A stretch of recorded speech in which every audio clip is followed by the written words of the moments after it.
আজকে রান্না করব মাটন। তো চলো দেখতে থাকো আমি কীভাবে মাটনটা রান্না করি। একেবারে দেশি লুকে রান্না করব, কোনো রকম এক্সট্রা অর্ডিনারি মেলাবো না। তো চলো দেখতে থাকো আমি কীভাবে রান্নাটা করি। তো মাটনের জন্য নিয়ে নিলাম আমি আলু কেটে, সাথে নিয়ে নিয়েছি পেঁয়াজ কুচি করে। আর এদিকে আমি মিক্সি জারে নিয়ে নিলাম আদা, রসুন, পেঁয়াজ, জিরে গুঁড়ো, গোটা জিরে দেবো। কোনো রকমের গুঁড়ো মশলা মেতে অ্যাড করব না, গোটা জিরে। এবার এগুলো সব পেস্ট করে নেব। দিয়ে দিলাম গোটা ধনে। এবার এগুলো সব পেস্ট করে নেব আমি। তো এবার যা আমি মশলাগুলো পেস্ট করেছি সব এবার এর মধ্যে দিয়ে দেবো, সব এক এক করে দিয়ে দেবো মশলাগুলো। এবার দিয়ে দেবো এর মধ্যে আমি কিছু শুকনো লঙ্কা শিলপাটাতে বেটে নিয়েছিলাম, যেটা মিক্সচার গ্রাইন্ডারে দিলে একদম ভালো হয় না, পেস্টটা দানা দানা থেকে যায়, তার জন্য আমি এটা শিলপাটাতে বেটে নিয়েছিলাম। চুলোতে কড়াই চাপিয়ে দিলাম। এবার দিয়ে দেবো এর মধ্যে সাদা তেল, একটু বেশি করে দেবো, যেহেতু আমি মাংসটা আমি মাখবো না, তার জন্য একটু বেশি করে আমি কড়াইতে তেল দেব। এবার তেলটা গরম হয়ে গেছে, এর মধ্যে দিয়ে দেবো আলুগুলো। অল্প সময় আলুগুলি ভেজে নেব লাল লাল করে। আলু ভাজতে যাই লাগে নুন আর হলুদ তাই দিয়ে দিলাম, অল্প ভেজে নেব হালকা করে। দেখো আলুগুলো সুন্দর লাল লাল হয়ে গেছে। এবার এর মধ্যে দিয়ে দেবো পেঁয়াজগুলো। পেঁয়াজগুলো দিয়ে একটু লাড়া দিয়ে এবার দিয়ে দেবো এর মধ্যে মাংস, দিয়ে দেবো মাটনগুলো। আমি একটুকু মাটনগুলো মাখিয়ে নিই মশলা দিয়ে। এবার পুরোটা দিয়ে দেবো কড়াইতে।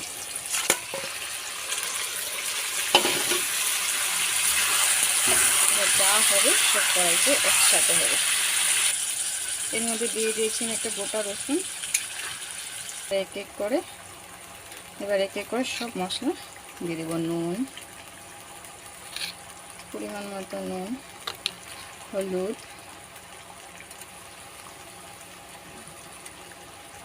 দিয়ে দেব অল্প পরিমাণে কাশ্মীরি লঙ্কার গুঁড়ো। এবার সব ভালো করে মশলাগুলোকে মিশিয়ে নেব আমি, যেহেতু আমি আগে মশলাগুলো অ্যাড করিনি কিছু, মাটনের সাথে কিছুই আমি মিশিয়ে নেব, সব ভালো করে মিক্সড করে নেব। এবার দিয়ে দেবো এর মধ্যে আমি গরম মশলার গুঁড়ো, যেটা আমি পুরোই গুঁড়ো করিনি, হালকা হালকা গুঁড়ো করেছি।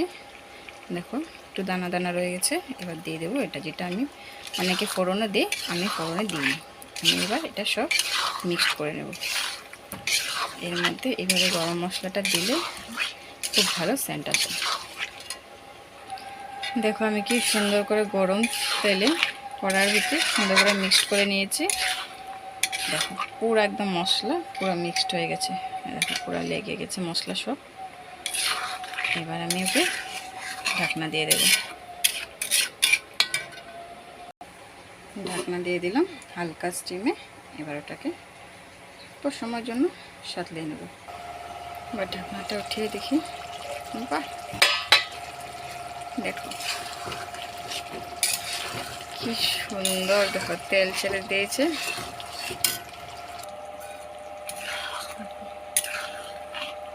সুন্দর একটা সেন্ট বেরিয়েছে না, দেখো।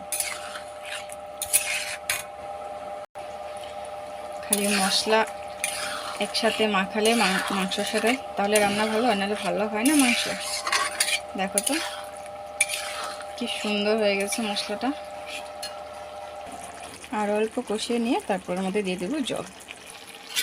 তো আমার পুরোপুরি মশলা কষানো হয়ে গেছে। এর মধ্যে দেখো সুন্দর করে তেলও ছেড়ে দিয়েছে। এবার দিয়ে দেবো আমি ওর মধ্যে জল। জলটা সবার সবার হিসাব মতো দিও। দিয়ে দিলাম জল।